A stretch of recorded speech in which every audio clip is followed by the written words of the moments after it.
What actually happened to Ethiopian Airlines Flight 343? Why did it overfly its destination airport at cruise altitude, and is there any truth to what people are claiming that the pilots of this flight actually fell asleep? Stay tuned.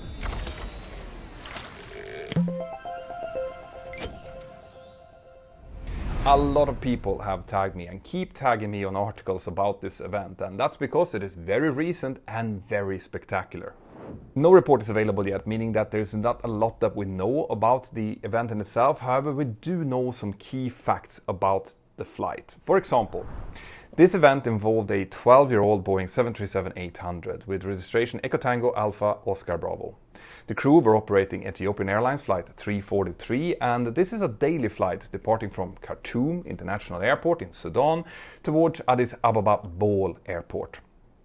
Flight 343 was the return leg of the outbound Flight 342, which had landed in Khartoum about 1 hour and 45 minutes before 343's departure, and the return flight normally lasts a bit over 1.5 hours. Now, here it's important to note the time of day that both of these flights took place. The crew first departed from Addis Ababa at 1:16 a.m., landing at 1:43 a.m. in Khartoum. The flight was then scheduled to depart for the return leg at 3:30 a.m., heading back for Addis Ababa, and that's where the incident happened.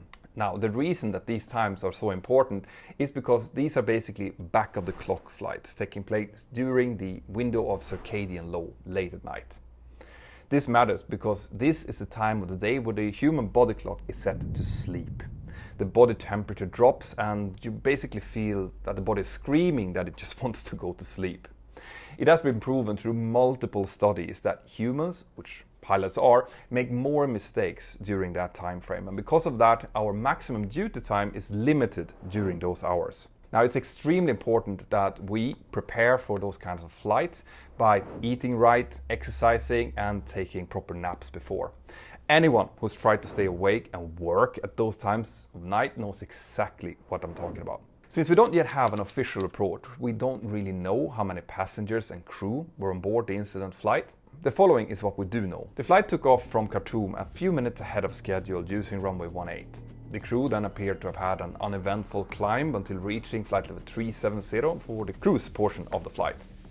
This is where this event takes an unusual turn, because according to the Aviation Herald, air traffic control lost contact with the aircraft during its cruise. But the aircraft just continued along its filed route. Air traffic control tried to call the aircraft several times with no response. ATC then continued to monitor the flight, which continued to fly at flight level 370, even beyond the point where the crew should have initiated their descent. It appears that the crew had set up the aircraft for landing on runway 25 left in Addis Ababa. That approach would involve a right-hand turn to get aligned on final with runway 25 left. And this turn is what the aircraft also made, but it did so at flight level 370 with an indicated airspeed of about 250 knots. And at that altitude, they would have a significantly higher true airspeed, likely around 452 knots. Flight tracking data shows that the aircraft went wide in this turn because of the much higher than anticipated speed. Then it continued turning right to align itself with the descent line. It still missed the descent line by about 500 meters horizontally, but that doesn't really matter here. It was immediately after this turn that air traffic control finally re-established contact with the flight crew. The flight then flew on further to the southwest of the airport, presumably to get enough distance to facilitate the descent. You would need about 115 nautical miles to make a normal descent from 37,000 feet. And about 25 minutes after first overflying Addis Ababa Airport, the flight landed safely on runway 25 left. So why did this story go viral then? Well, I'll tell you all about that after this short message from my sponsor, which is really relevant to this story. The sponsor of this episode is Ground News, and that's a news platform that was developed by a former NASA engineer where you get the news as it happens, but they also compare those news with over 50,000 news sites from all over the globe and from different political spectrums, all in one place. Ground News is different than any other news platform that I've ever come across, and I'll give you a great example. So I was chilling back home just scrolling through the Ground News app when I came across the story about how JetBlue had sweetened their deal to buy Spirit Airlines to $3.8 billion. Now, as you can see, Ground News first provides you with an overview of the story, and then it gives you the 207 different news outlets that reported on that story. It shows you the political leaning, the biased distribution of the coverage, and potential blind spots. Now, I've been personally using this platform for months, and today I can give you, the viewers of Mentour Now, a special 15% off deal if you use the link in the description here below. So go to ground.news/mentornow where you can check it out for free, and then use this one-time offer to support a small group of media outsiders who are trying to make the news more transparent for all of us. Now back to the video.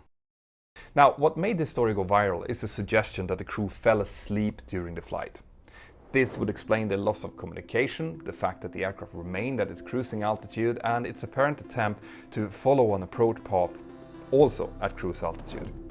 There is also the suggestion that the autopilot disconnected when the aircraft reached the airport, and that the noise from that disconnection is what actually woke the crew up.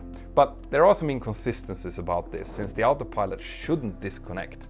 It should just revert to a lower mode of automation known as control wheel steering. But if they did fall asleep, they might also have been awoken by the cabin crew, calling them to check if everything was all right.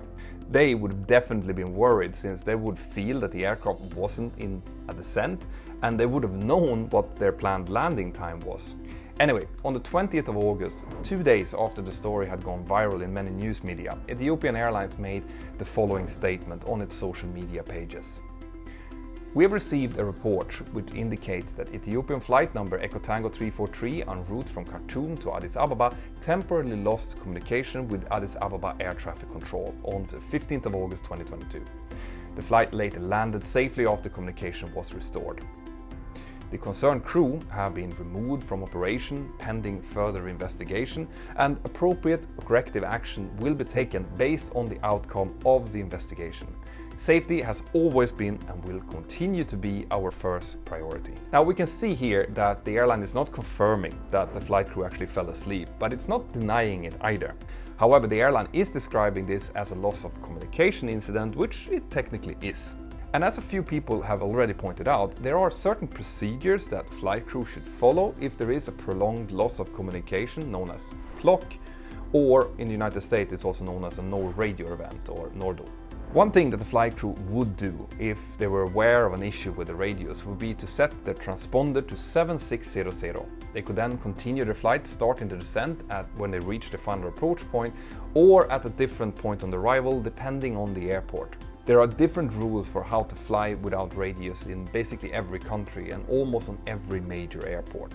What flight tracking data about this flight shows is that the setting of the transponder on this 737-800 was never changed. But does this mean that the pilots actually fell asleep? Well, we're gonna have to wait for the final report to see that. I personally have a lot of questions about the event, and I will also have to wait for the report in order to tell you guys what actually happened. Over the years, we've seen a number of incidents and accidents with similar details to this one. First, there was a tragic crash of Helios Airways Flight 522, which we've covered over on the Mentor Pilot channel in a video that you can see up here. And in that case, an undetected cabin pressurization issue incapacitated the crew. The flight also continued to fly the aircraft following the pre-described track at cruise altitude, but afterwards the autopilot did not disconnect. The aircraft just entered a hold and stayed there until the fuel ran out. Another event that we've also covered on the Mentor Pilot channel recently, with a much better conclusion for everyone, was Northwest Airlines Flight 188. On that occasion, the flight crew got completely distracted and again overflew the destination airport. This was a slightly different case because the crew had not programmed the runway in their flight management computer, but again, their autopilot did not disconnect. Instead, the Airbus A320 switched to heading mode and simply kept flying in the same direction, which is basically what I would have expected that this would do as well if the pilots did not react.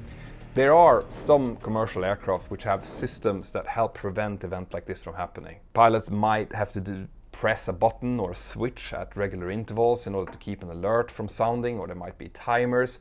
But even without such systems, airlines have certain procedures in place precisely for this reason.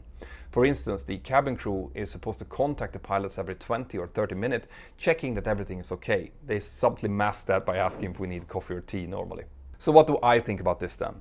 Well, I think that there's probably a really interesting story behind this, but before we can properly dive into it, we need to know more about it. We need to have more facts, so we have to wait for the final report. Fatigue is always something that we look out for in aviation. There was even a case of an Air Berlin flight, Alpha Bravo 9721 in 2012, where the crew actually made a pan-pan call on approach because they felt that they were experiencing acute fatigue. But beyond fatigue, distractions can also cause a crew to lose their situational awareness. This is why we avoid discussions about sensitive matters when we fly, like politics and religion. And by the way, as the other two incidents that we mentioned in this show shows, this is something that can happen everywhere. Ethiopian has a solid reputation as an airline, and as did Northwest Airlines in the United States before it became part of Delta. When and if this report becomes public, we will likely feature it over on the Mentour Pilot channel as a full episode, but until then we're gonna have to wait. Now, check out these two videos next about very similar incidents and accidents, and if you like these kind of short informative videos here on the Now channel, make sure that you have subscribed, and you can support me and the team by becoming part of my lovely Patreon crew or buy yourself some merch. Have an absolutely fantastic day, and I'll see you next time. Bye-bye.